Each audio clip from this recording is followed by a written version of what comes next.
Yun. Manggagamot, manggagamot na huhuli ba ng mangkukulam? Manggagamot ang huhulihin ng mangkukulam. Tara, may katanungan natin kaagimat no, yung mga manggagamot. Kasi meron tayong na papanood na nahuhuli ng mga manggagamot na huhuli ng kapwa manggagamot. Tara, pag-usapan natin.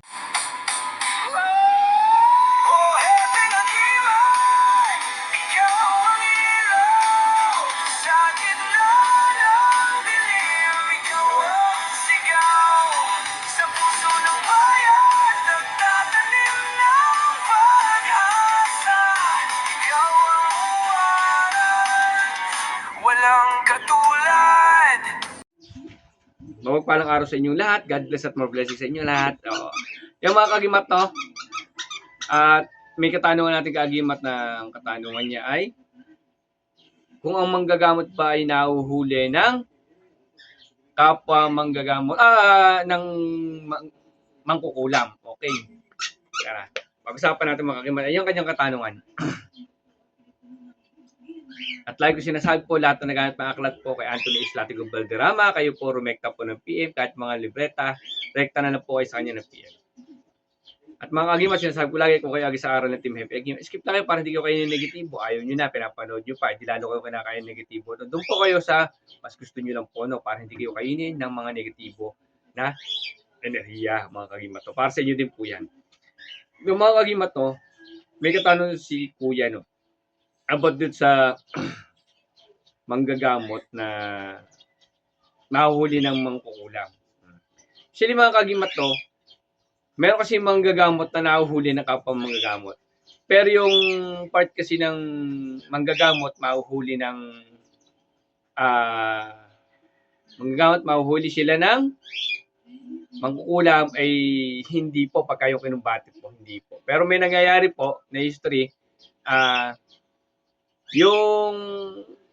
yung mahilig sa astral, pag nag-astral kayo at magagaling po yung napuntahan nyo, pwede po mahuli po yung ano nyo, yung pang-astral nyo po mahuli, doon kayo magkakaproblema. Kaya po hindi ko ina-advise yung mag-astral kayo, pupuntahan nyo manggagamot, tingnan mo kung tumatama. Kasi di ba meron ako in-upload dati na tumatama ba yung tira ko? Tingnan mo nga, pang-astral mo, di ba? May nag-astral na gano'n, pupunta mo yung mangkukulam. Pag magaling po yun at nahagip kayo nun, di ba hindi kayo makabalik sa astral nyo? Kaya po hindi advisable yun na ina-astral nyo yung pinatapatamaan nyo ng mga mangkukulam. Baka kasi mahagip kayo.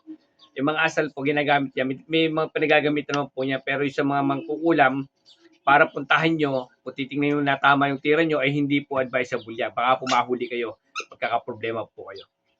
Okay? At sa yun po yung sa no, sa mangkukulam, hindi po tayo mahuli maliban sa astral po. Kaya mag-iingat po tayo sa astral tayo sa mga mangkukulam. Yun po ingatan natin. At sa mga manggagamot naman po, na nahuhuli ng kapwa manggagamot, ito po kasi, no, yung sa mangkukulam nga pala, hindi kayo mahuli mangkukulam hanggat di kayo gumagawa din ng masama. Kasi yung iba mangkukulam kasi nagagamot din. Eh kagaya natin manggagamot, tapos yung iba may manggagamot na nangungulam din. Paano kung paano kung kayo mahuli nga ng malakas din, matapos din kayo? Ganito po ako ang kagimat, no. Sa part kasi ng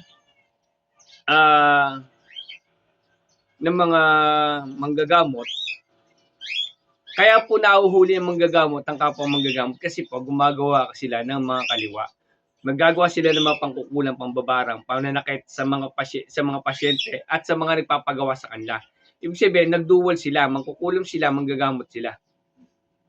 Kaya sabi, manggagamot, pwede din mangkulam. Pero hindi po ulam talaga. Ngayon, kaya po nahuhuli ang mga manggagamot na yan. Kasi nga po, gumagawa sila ng mga hindi kaaya-aya. Nagpapabayad sila, na mangulam sila. Opo. Kaya po sila nahuhuli. Ang nahuhuli lang po ng mga sa kumpatihan na ganan ay yung gumagawa po ng masama. Kung kayo manggagamot, hindi kayo gumagawa ng ganyang masama, is hindi kayo mahuhuli. Kahit mangkukulam o manggagamot, hindi kayo mahuhuli kasi wala namang ginagawa na masama. Ang nahuhuli lang po yung may ginagawang masama. Yung namiminsala. Kaya nga siya ba tinatawagan ko sa katawan ng taong ito, namiminsala kay ganito. O, di ba? Namiminsala po. Hanggat wala kayo pinipinsala na ganyan po, hindi kayo mahuhuli. Kasi nga po, hindi naman po lahat ng manggagamot is perfecto. Yung iba siyempre, nagkakaroon din ng pagkakasala at minsan, naagrabyado sila, minsan nakagawa ng masama, yung iba naman nagpapabayad, kaya po, nagkakaproblema, no? Hanggat pwede sana, huwag tayong gumawa ng masama. Hanggat kaya natin kontrolin sarili natin, no? Yan po, dagdag idea po. Maraming salamat. God bless sa inyo. Huwag kayong ma-astral-astral.